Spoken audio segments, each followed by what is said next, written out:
This is Alice in Muggleland, with your hosts, Bilius McDaniels of the No-Maj Liaison Office, and Alice, the Muggle that got lost following the White Rabbit.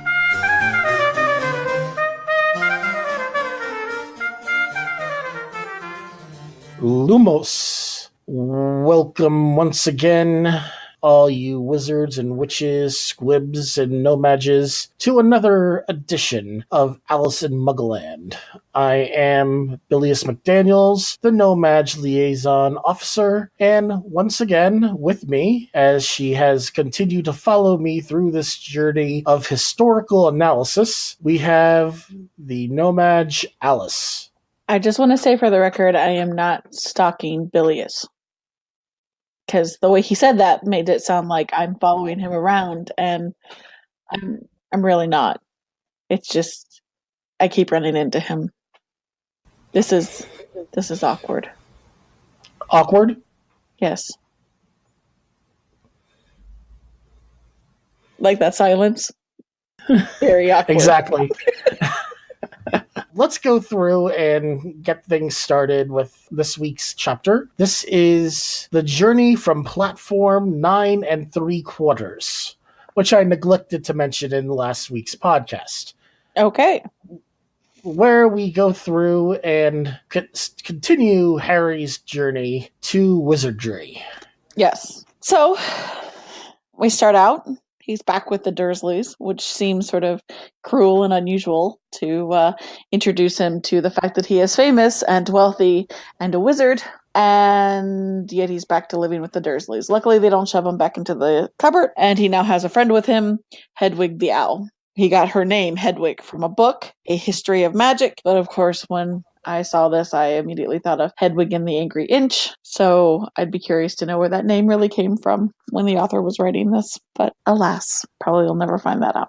What I liked about this is that, the Dursleys have changed their tactic. They are now basically ignoring him. And just literally ignoring him. I think that's a major improvement. I think he would tend to agree, though he seems to be a bit bothered by it. He goes and asks them if they can give him a ride to the train station. And because they're going to London anyway to get Dudley's tail removed, they say that they're going to go ahead and take him. But it seems like the real reason Vernon is so excited about taking Harry to the train station is that he knows that the 9 3/4 platform doesn't exist, and he basically sees this as a chance to abandon Harry at the train station. So, okay. He's doing it for the wrong reason. Whatever his motives are, he's going to give him a ride, which is very kind. I kind of, they kind of gloss over this whole, we're taking him in for a tail remover procedure, but I'd really like to know what the doctor's reaction to that would have been. Like, what that first phone call would have been like. So my son, you see, he has a tail, and we need to get it removed before he goes to school. I don't know. Maybe in this universe, that kind of thing just happens with no particular explanation because the Muggles aren't really aware of the existence of magic and all the things it can do. I just got a kick out of the idea of the doctor being like, what do you mean a tail? Oh, that's why we have people put into the No-Maj Worthy Excuse Committee. No-Maj Worthy Excuse Committee. Okay. That sounds interesting. So what's a worthy excuse for having a pig's tail? It's a really, really, really long wart. That's disgusting. Wow. Well, human having a pig's tail, if you think about it, would be disgusting too. Nope. I would take a pig's tail over a really long wart any day. I could rock a pig's tail. I'd tie a little bow around it, and no really long warts. Okay. Now I want to get off this topic, which was amusing me greatly just a few minutes ago, but now has me kind of grossed out. So thanks for that.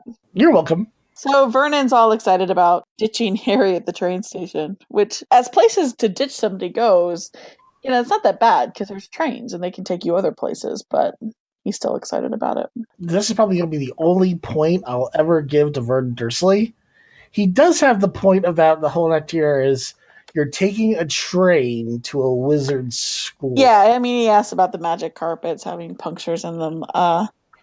Their trains are kind of old school and romantic, and I can get on with the whole train concept. I mean, I have no issue with the train concept, but he does kind of have the point of the idea of going to a wizard school via a train. It does seem like they could have come up with an easier mode of transportation. However, they went with the train that leaves from a station that's the same as a Muggle station, but on a platform that the Muggles cannot see. In fact, nobody can see it until you're on it, apparently. So, luckily for Harry, the Weasleys were running a little bit late also. I have a lot of sympathy for Harry here because, I travel quite a bit, and that whole like heart pounding, thinking you're about to miss your flight kind of feeling is terrible. So while he's freaking out on the platform, here comes this group of redheaded children with a mother, and they have an owl, and so he's able to follow them onto the platform. I did think it was interesting that she suggested that if he was nervous, he needed to run at the platform. You'd think that would make you more nervous, but there's something to do with it. You can't be afraid that you're going to hit the wall, because if you're afraid of that, something bad will happen. I imagine that might not be very pleasant. It kind of also puts you in the zone of if you're running directly at something and you're pushing something that won't be able to slow down easy, you'll have no choice otherwise. Yeah. Must go through. Can't go around. So he gets onto the platform, and now he's seeing all of his kindred wizarding folks on the platform getting ready to get on the train or already on the train. I assume this train makes other stops, even though there aren't any stops between this station and Hogwarts. At least there aren't any mentioned. But the train is already kind of full up when it gets there. So either there's a whole bunch of kids going to Hogwarts from London, and they all have to get on the train to go to Hogwarts from that station, or there's other stops that aren't mentioned. They all get on the train from that station. Okay. So if you live outside of London, you still have to find your way there. Yep. Makes sense. So they get on the train, and people are excited because, hey, it's Harry Potter. We get a little bit more of a feel for the Weasleys. Am I saying that right? Weasleys, yep. Ron is the youngest and has all the hand-me-downs. And what I kind of liked about this was that this gave him and Harry something to bond over pretty instantaneously. So his friendship with Ron is based initially, at least, on the fact that they understand what it's like to be just given sort of second best stuff. I mean, in the case of the Dursleys, it was because they didn't like Harry. In the case of the Weasleys, they got a whole bunch of kids. So Ron and Harry are able to bond over this. What did you think of the twins? They're clearly kind of troublemakers, they're picking on Ron. Their mom is worried about them blowing up a toilet. Who knows? I'm sure we'll see more of them. But, they're certainly impressed that Harry was who he was. And I don't know what a prefect is, but that's the older brother is a prefect. And then there was a younger sister who's not going yet. Big wizarding family, the Weasleys. But I like Ron. He's into Quidditch, so he talks Harry's ear off about that, and Harry feeds him a bunch of candy. Actually, maybe it was the candy they bonded over more than just the dealing with hand-me-downs, because that's also the best way to make friends with me, is to give me candy. Are we seeing a theme here? Give you sweets, and you'll be sweet to people. Sweet's a bit of a stretch, but I will be nicer to people after they give me sweets. Sweet's asking a lot. So, yes, they go through and they bond over being given secondhand hand-me-down items. They bond over candy. Ron's reaction to how Harry feels that he's going to do, and based on Harry's knowledge of the wizarding world, I felt was kind of nice in that regard, because, yeah, he was hearing that he'll do fine from Hagrid, but Hagrid almost came off as hero worship-like. And in regards to Ron, while yes, this is Harry Potter, Ron's pretty much treating him like a normal person. Yeah, and not even seemingly as blown away as his brothers were that this is Harry Potter. So I thought that was interesting. On the train, we meet other characters in the books, and we meet one character. Let's go back to the Pale Boy and Madame Malkins first. Hey, my prediction was 100% correct. We did meet him again. Yeah, Malfoy. Draco Malfoy. Which for some reason, that name made Harry kind of snicker, whereas apparently Ron snickered. Oh, see. I'm glad I've got you here, because that didn't seem like a strange name. I mean, comparatively. So, I guess if your name is Ron Weasley, which is a pretty normal sounding name, then Draco Malfoy sounds abnormal. But you would think that with what he knew about the family, he would not be snickering. Anyway, so we meet him and his bodyguards, goons, whoever those guys were. Crabbe and right, Goyle. and we find out that his family had been on the side of He Who Shall Not Be Named. So that's interesting that they were not excommunicated from the magical world for their involvement with that guy. In fact, they're still going to school at Hogwarts, or at least Draco is. This is really what I feel is the first real decision that Harry has made, other than picking out what sweets he wants, which was all of them. But the fact that Harry was basically ready to stand up and fight Draco, Crabbe, and Goyle, even though he basically was like, I'm going to get my butt kicked, but I'm still going to do this because it's right. What's interesting is that actually they hadn't done anything really wrong yet at that moment. You know, what Harry was being sort of impolite and refusing to shake this guy's hand, and he was still being a snob. I mean, basically, this guy's just being a snob, and Harry's ready to fight him for this. I mean, clearly, this is something he learned from Dudley. Like, if you don't like somebody, you fight them. Maybe he'll continue to do that in the future. Maybe he'll learn other ways to express his displeasure with somebody else's opinions. But, yeah, Harry's ready to throw down at the drop of a hat. It's, kind of interesting. But you're right, this is his first time of making a real decision on his own. He wants to be thrown in with the Weasley group, not with the Malfoy group. I suspect that's probably a good call, but you know, we shall see. Also, because she comes in after this and before this, Hermione Granger and Neville Longbottom are introduced to us in the characters. So Neville keeps losing his toad. So he did not get the memo that toads are out. Even Hagrid knew that toads are out, but he did not. So he keeps losing his toad. He's very upset about this. Has a happy ending, though. Hagrid finds the toad later. That's good. Hermione, oh my god, we've all met this girl, right? She's the one whose hand is up in the air, wants to answer every single question the teacher asks. Is up there pestering the conductor to find out how long exactly it's going to be until they get to Hogwarts. Wants to make sure everybody's doing everything they should and is following the rules. You know, you guys shouldn't be fighting. You need to put your robes on. You need to help Neville look for his toad. Wow. She is really, she's just a teacher's pet is probably the nicest thing you can say about her. So there you have it.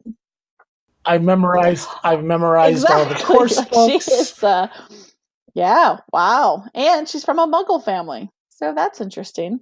Despite being from a Muggle family, she seems to know a lot more about this world than Harry does. So I'm kind of curious to find out how she learned all about Hogwarts. She says that she got the letter, and that was the first she'd heard of it. But how did she get to Diagonally? And I'm curious how that worked for her. Maybe her parents just helped her get there, but as I recall, the entrance was sort of a magical entrance with the bricks. I'm curious how Hermione has gotten so much information in so little time. But she's clearly there to be the best student there can be, et cetera, et cetera. And so far, I can understand why Ron is a little put off by her.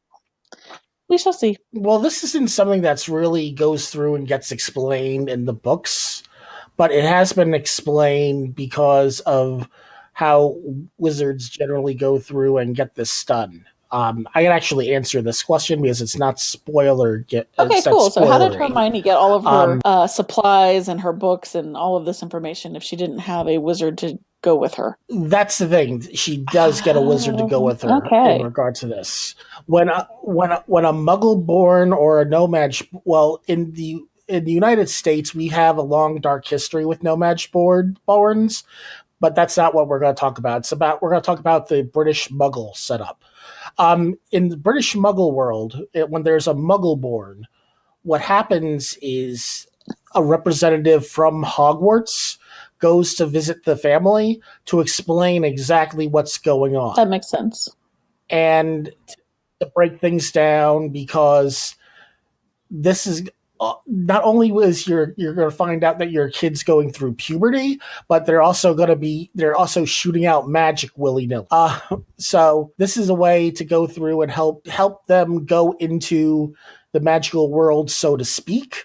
So everything goes through. So basically, more than likely in this case, there would be a guide into Diagon Alley just so they could go through and understand what's going on, because in the case of the Grangers, they probably are still going to have to pay for her books and robes and everything like that. So it's one of those things where they do give guidance to Muggle-born families. Okay, I did wonder. And I was just glad that wasn't something that was spoilery that I could actually explain. We have met probably, I'm going to say, when it comes down to the main characters, we have probably basically met all the quote-unquote main characters. There's other characters that are going to be major characters along the way. Right now, through these chapters, we've met everybody that I would consider a main character. So is there anything else about this chapter that comes to mind that you want to talk about? It's interesting now that Harry has kind of fully made this transition. I mean, it started in Diagon Alley. Now he's at Hogwarts. And this is him fully transitioning into this magical world.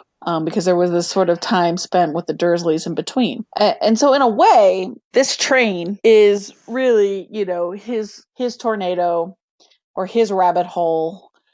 This is how he gets transported into this magical world where there's a whole, and he's only got the tip of the iceberg on how much he doesn't know about it yet. Like you said, look at how much Hermione knew about him. Right. And so, he didn't even know. This is, clearly this is just, like I said, the tip of the iceberg as to what he doesn't know about this new world that he's in.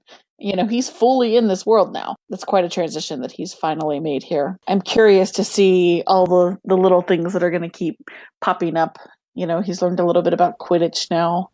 He's learned that not only is he famous in an Instagram kind of a way where people know who he is, know his name. He's in the magical history books, and he didn't know that. We'll see how this continues to play out. I am curious about the houses. They've talked a little bit about that. So now, they've talked about Slytherin, which is the Malfoy clan. The Malfoy kid in the previous chapter was talking about Slytherin, and Hufflepuff, which apparently Malfoy was really down on. Then you've got Gryffindor, which Ron is concerned about getting into, even though most of his family's in it. But he's in a tough position because, as he says, he's got all of these family obligations, or maybe that's not quite the right word, but expectations, because his brothers keep doing great things there. And so I'm kind of curious if he doesn't get into Gryffindor, how that's going to play out. If he does, if he's going to be able to live up to the expectations. He's kind of in a no-win situation there. Gryffindor has already been kind of called out as being the best of the houses. Maybe that's just what he thinks, but that seems to be the consensus. Well, Hermione actually said it sounds like the best house. That, again, how does she know about these houses? She knows everything already. She's a know-it-all. She said that she was talking. So, yep. Yeah. And then there's Ravenclaw, which would not bad too. So we'll see. We'll see how all of these kids, how they do wherever they end up. It seems like if you're saying that this is the core group of characters, then seems reasonable to expect that they're going to end up in the same house, or, at least in circumstances where they're having a lot of contact with each other still, even after this train trip. Oh, I did want to talk about chocolate frogs. That sounds delicious.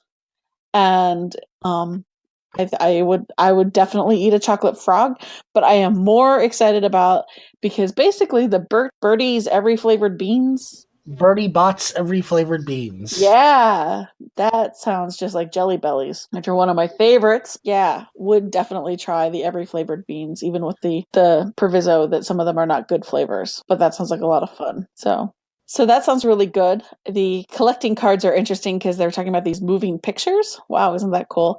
I don't know if I really buy that, because the Muggles don't know about the Wizards, right? But the Wizards know about the Muggles. Pretty much. I mean, that's right. So I don't know if I really buy that Ron is like, what do you mean your pictures don't move? Or is he just saying this to kind of play up the fact that he comes from a wizarding family and that this is normal for him? I'm not sure what the deal is, but it seems very reasonable that he would know that Muggles' pictures don't move. Let me give you a little bit more of a timeline association with this. Around this time, it's 1990. Muggles and No-Majs had TV and movies. They didn't have these things that you guys call GIFs. Okay. I understand that the pictures, I'm saying I think that Ron would know that the pictures don't move. All right. That makes more sense. Yeah. I'm not sure I buy that Ron didn't know that Muggles' pictures don't move. Because in our books, they don't move. I'm going to give you a little bit of things about wizards. Yeah, unless wizards actually really study Muggles, they really don't know anything about Muggles. Okay, so they know they exist, unlike the Muggles. Muggles don't know that wizards exist, but wizards don't know much about Muggles. Right. Okay, yeah. Our printed pictures don't usually move. Who is your current favorite character? That's tough. I mean, overall, probably still Hagrid. And in this book, it's definitely Ron. Oh, Scabbers, the rat. So I thought that they had to choose between a toad, a cat, or an owl. But apparently there are more options out there, including rats. So I'm kind of curious what other creatures are available for this role. Is this is this basically what people would refer to as a familiar in other contexts? I would say no for the wizarding world. There's what you might consider as a familiar. There could be pets that have magical properties. Generally, the pets that are brought in with Hogwarts tend not to have magical properties, as some of this information is going to be brought up in the third book. Okay, but I mean, these are kind of magical creatures. I mean, they're owls, but they deliver the mail, because the Weasleys are talking about sending owls home and stuff. And this rat only wakes up to bite nasty people on the finger, which is useful. So they do kind of have magical properties, but they're not a familiar. They're not the same thing. Okay. Right. I'm not sure I know exactly what a familiar is, but I'm sure I can find that out from somebody who knows more about that sort of thing than I do. But I was curious if it was the same thing. Yeah, I know what you're talking about, but it's not quite the same thing. Okay. Well, anyway, so apparently a rat's also an acceptable substitution. He doesn't seem very happy about the rat, but that seems unfair. The rat seems to be fond of him. So at least he says it's better than a toad. Barely.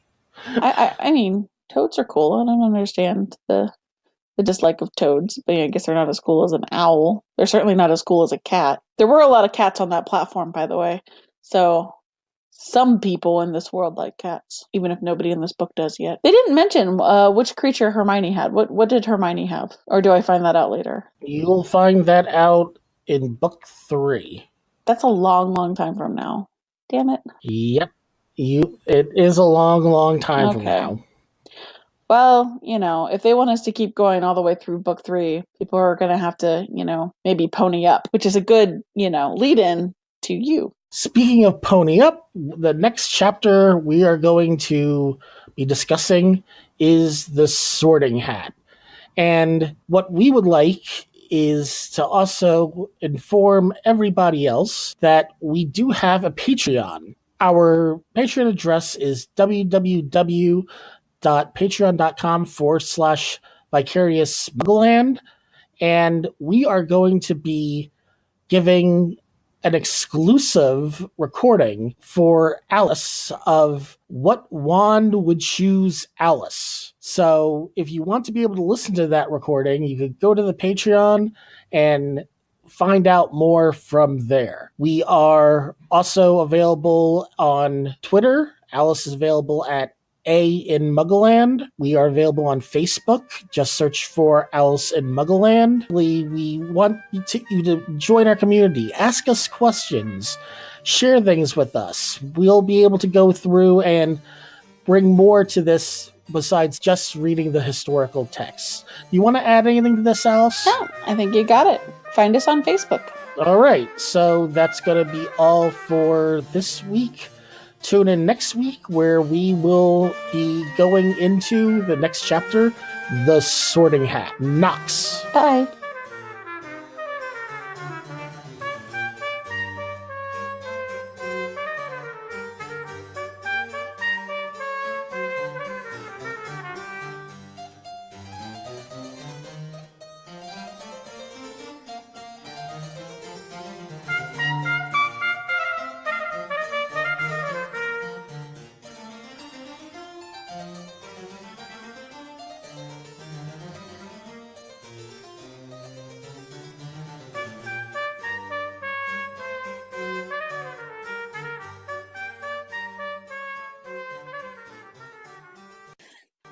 I just want to let you know this. Jelly Bellies does actually have Bertie Bott's Every Flavor Beans that actually has weird flavors in it too. You have just blown my mind. So now I have Bilious, to. yeah, Bilious wouldn't know that, but I want to let you know that. So That's incredible. So I need to find those.